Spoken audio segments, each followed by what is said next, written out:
आप भी उन लोगों में से हैं जो हर महीने की पहली तारीख का बेसब्री से इंतजार करते हैं कि कब मोबाइल पर सैलरी क्रेडिटेड का मैसेज आए। अगर हाँ, तो सोचिए अगर आपकी अगली सैलरी पहले से काफी ज्यादा बढ़कर आए तो चेहरे पर मुस्कान आना लाजमी है। झारखंड के लाखों सरकारी कर्मचारियों और अधिकारियों के लिए आज एक ऐसी ही बेहद शानदार और बड़ी खुशखबरी सामने आई है जिसे सुनकर पूरा राज्य झूम उठा है। अगर आप जानना चाहते हैं कि इस बार सरकार ने कर्मचारियों की जेब में कितना बड़ा इजाफा किया है और इसका फायदा कब से मिलने वाला है, तो अगले कुछ मिनट इस वीडियो को बिना स्किप किए जरूर पूरा देखें, क्योंकि ये खबर आपके बजट को पूरी तरह बदलने वाली है।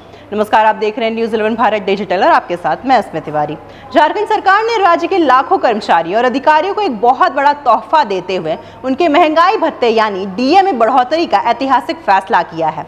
सरकार की तरफ से जारी आधिकारिक आदेश के मुताबिक अब राज्य कर्मियों का महंगाई भत्ता 58% से बढ़ाकर सीधे 60% कर दिया गया है, यानी उनके डीए में पूरे 2% की शानदार वृद्धि की गई है। मुख्यमंत्री की अध्यक्षता में आयोजित मंत्री परिषद की बैठक में इस प्रस्ताव को हरी झंडी दे दी गई है, जिसके ठीक बाद वित्त विभाग ने भी इसका औपचारिक संकल्प जारी कर दिया है। सरकार का ये बड़ा फैसला केंद्र सरकार द्वारा केंद्रीय कर्मचारियों के डीए बढ़ाए जाने के बाद आया है, जिससे राज्य के उन सभी कर्मियों को फायदा होगा जो 7वें वेतनमान का लाभ उठा रहे हैं। अब बात करते हैं उस सबसे जरूरी सवाल की जो हर कर्मचारी के मन में चल रहा होगा कि ये बढ़ी हुई सैलरी कब से मिलेगी। तो आपको बता दें कि ये बढ़ोतरी 1 जनवरी 2026 से प्रभावी मानी जाएगी। इसका सीधा मतलब ये है कि कर्मचारियों को न सिर्फ हर महीने बढ़ी हुई सैलरी मिलेगी, बल्कि उन्हें जनवरी से लेकर अब तक की पूरी अंतर राशि यानी एरियर का भी एक साथ भुगतान किया जाएगा। हालांकि वित्त विभाग ने अपने आदेश में एक बात बिल्कुल साफ कर दी है कि ये बढ़ा हुआ महंगाई भत्ता केवल कर्मचारियों के मूल वेतन यानी बेसिक सैलरी पर ही देय होगी।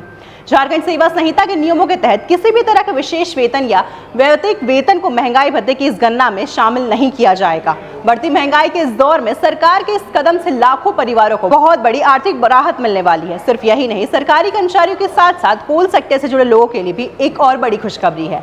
कोल इंडिया लिमिटेड प्रबंधन ने भी अपने वेज बोर्ड कर्मचारियों के लिए वेरिएबल डायरेक्शन अलाउंस यानी वीडीए की नई दरें जारी कर दी हैं। इसके तहत अब 1 जून से 31 अगस्त 2026 तक कर्मचारियों को पूरे 25% वीडीए का भुगतान किया जाएगा। ये फैसला all India consumer price index के तिहाई औसत के आधार पर लिया गया है, जिसका सीधा फायदा कोल इंडिया और उसकी सभी अनुवंशी कंपनियों में काम करने वाले वेज बोर्ड कर्मचारियों को मिलेगा। चाहे राज्य के सरकारी कर्मचारी हो या फिर कोल इंडिया के कर्मी, दोनों के लिए यह समय खुशियों मनाने और अपनी बढ़ी हुई सैलरी का हिसाब लगाने का है।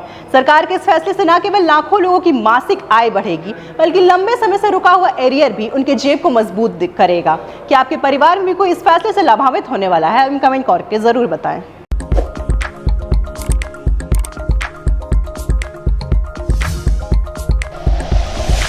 Like and share videos, subscribe करें हमारा चैनल और प्रेस करें बेल आइकॉन। न्यूज़ 11 भारत, सच है तो दिखेगा।